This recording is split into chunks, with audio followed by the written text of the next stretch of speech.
నమస్తే అండి. కార్తీక మాసంలో ముఖ్యంగా దర్శించుకోవాల్సింది గౌరీ పరమేశ్వరుడిని.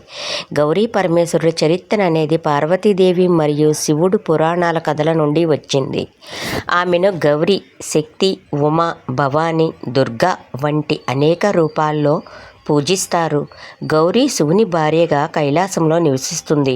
ఆమె వివిధ ఆయుధాలు కలిగి ఉంటుంది మరియు దుర్గాదేవి రూపంలో మహిషాసురుడు వంటి రాక్షసులను సంహరించింది గౌరీదేవి.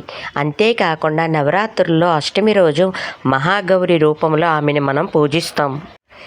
గౌరీదేవి పార్వతిగా పుట్టి ఆమె శివుని భార్య. ఆమె అనేక రూపాలను తీసుకుంది. వాటిల్లో ఒకటి మహాగౌరి. ఆమె తెల్లని శరీరంతో 4 చేతులతో ఎద్దు మీద కూర్చుని ఉంటుంది. మహాగౌరి రూపంలో ఆమె ఎడమ చేతిలో డమరకము మరియు కుడి చేతిలో త్రిశూలము ధరించి ఉంటుంది. ఆమె ఎడమ చేతిని అభయముద్రలో ఉంచుతుంది. ఇది భక్తులకు భయము లేకుండా ఉండమని సూచిస్తుంది మరియు ఆవిడ కుడి చేతిలో వరాలు ఇస్తుంది. అంతేకాకుండా గౌరీ అమ్మని ఎవరైతే ఈ నెలలో పూజిస్తామో వాళ్ళకి గౌరీ అమ్మని నిత్యం పూజించిన వాళ్ళు సుమంగళిగా ఉంటారు. గౌరీ పరమేశ్వరుల విగ్రహం తరచూ శివుని విగ్రహంతో పాటు దేవాలయంలో ఉంటాయి. అంతేకాకుండా మంగళగౌరి వ్రతమును గయాలో మంగళగౌరి ఆలయం ఉంది. ఇది 51 శక్తిపీఠంలో ఒకటి. ఈ ఆలయం ఉపశక్తి పీఠం కలిగి ఉంటుంది మరియు గౌరీదేవి ఉపకార దేవతగా కూడా పూజిస్తాము. అంతేకాకుండా సంతాన యోగం. గౌరీ పరమేశ్వరులను పూజించడం వల్ల సంతాన యోగం కలుగుతుంది. సంతాన యోగంతో పాటు ఆ సంతానం సక్రమంగా పెరిగి వంశాభివృద్ధిని కూడా చెందుతారు. గౌరీ పరమేశ్వరులకి రకరకాలైన కథలు ఉన్నాయి.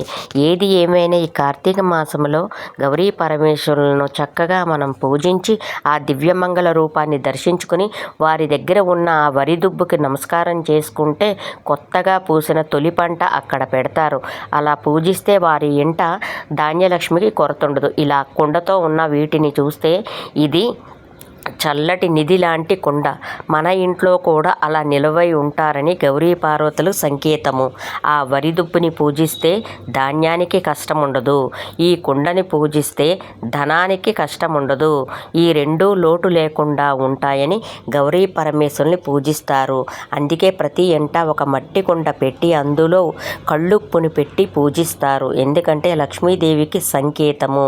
అలా చక్కటి మట్టి కుండని తీసుకొచ్చి శుభ్రం చేసి పసుపు రాసి కుంకుమ బొట్లు పెట్టి అందులో కళ్ళుప్పు వేసి పైన చక్కగా డబ్బుని దాచుకుంటారు. అలా చేస్తే గౌరీ పరమేశ్వరుల అనుగ్రహం పూర్తిగా ఉంటుంది. అలానే గౌరీదేవికి నమస్కారం చేసుకుని పండ్లు పూలు సమర్పించి 365 ఒత్తులు వెలిగించి అమ్మా నాకు ఇంతే కుదిరింది ఈ సంవత్సరానికి అని చెప్పి సంవత్సరం మొత్తం దీపారాధన చేయాలి.